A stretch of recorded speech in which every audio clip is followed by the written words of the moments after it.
शौर्याने आत्महत्या केल्यानंतर सर्वांना एक दुःख झालेलंच आहे. प्रदीप पाटलांना सांत्वन करण्यासाठी मी इथं आलो होतो, पण अतिशय दुःख वाटते. आणि कारणच हे आहे की एक 16 वर्षाचा मुलगा सेंट कोलंबसच्या शाळेत शिकत होता दिल्लीमध्ये. मेंटल हॅरॅसमेंट असेल, टॉर्चर असेल, तिथं असणाऱ्या त्या टीचरांचा त्याच्याशी टॉर्चरस पद्धतीने वागणं असेल, हे सगळं लक्षात आल्यानंतर या शौर्याने आत्महत्या केली. आणि ज्या पद्धतीने त्यांनी सुसाईड नोट लिहिलेली आहे ते मी वाचूच शकत नाही, किंबहुना कोणीच वाचू शकत नाही. ही अशी नोट आहे. पण इतकं आपण थांबायचं का? शौर्याची इच्छाच ही होती की मला जो त्रास झाला ते इतर मुलांच्यावर त्रास होऊ नये. अनेक मुलं आत्महत्या करायला लागले. हाच टॉर्चर मुलांच्यावर जे मेंटल प्रेशर ह्या आत्ताच्या या 10-12 वर्षाची आपल्याला दिसून येते.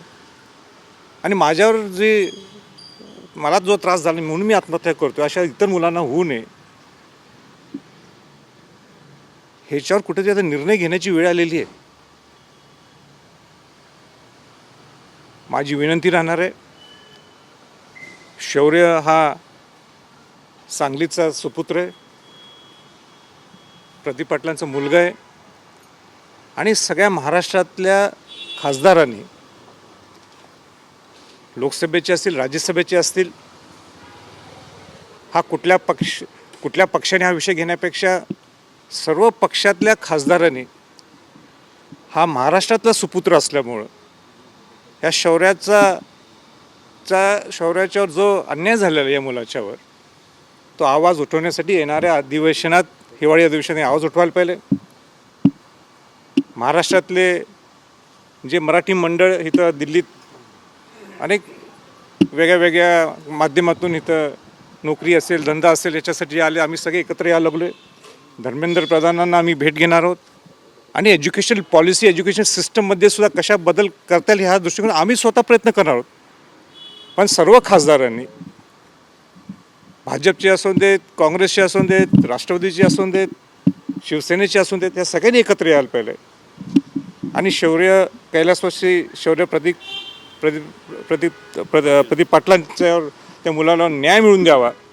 आणि देशात अशा आत्महत्या होऊ नयेत, ही एक एज्युकेशनची एक लाईन, एक सिस्टम ही ठरावी. पार्लमेंटमध्ये कायदा पारित व्हावा, जेणेकरून अशी धाडस या माजलेले अहंकारी हे शिक्षक आणि ते शाळा चालवणारे विश्वस्त यांच्यावर सुद्धा एक दबदबा निर्माण व्हायला पाहिजे की तुम्ही अशा जर गोष्टी करायला लागला तर हे चालणार नाही, आम्ही खपून घेणार नाही. आणि त्याच्यासाठी एक वेगळा कायदा कसा निर्माण करता येईल या दृष्टिकोनातून केंद्राने, सरकारने लक्ष घालणं हे अत्यंत गरजेचं आहे.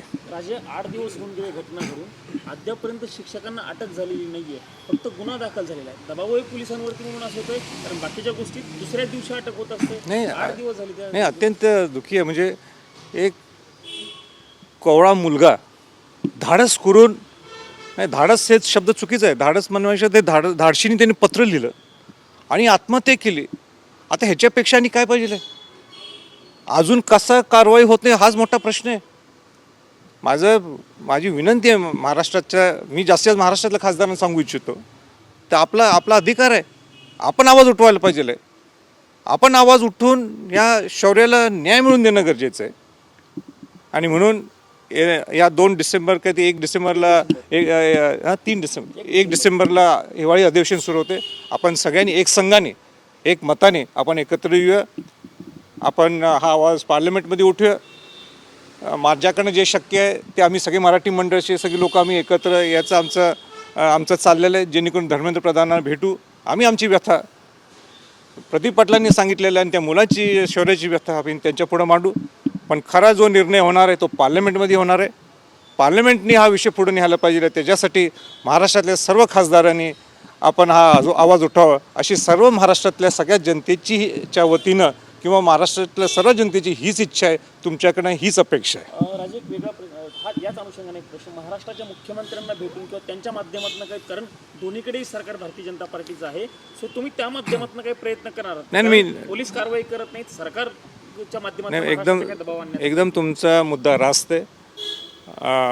माझ्याकडनं हा विषय मी पूर्वीच उचलायला पाहिजे होता, पण तुम्ही आता हा प्रश्न केल्यामुळं मी लगेच हितनं आपली थोडी ही बाईट झाल्यानंतर मी ताबडतोब देवेंद्र फडणवीसांशी मी बोलेन आणि त्यांना पूर्ण हा विषय त्यांच्याकडे ऑलरेडी असणार, पण हा विषय मी स्वतः कानावर घालेन. आणि तुमचं वर सरकार असल्यामुळं तर तुमची आणि जबाबदारी बनते, तुमची आणखी जबाबदारी वाढते की जेणेकरून हा विषय पार्लमेंटमध्ये कसा आणता येईल आणि त्याच्यावर निर्णय कसा लावता येईल.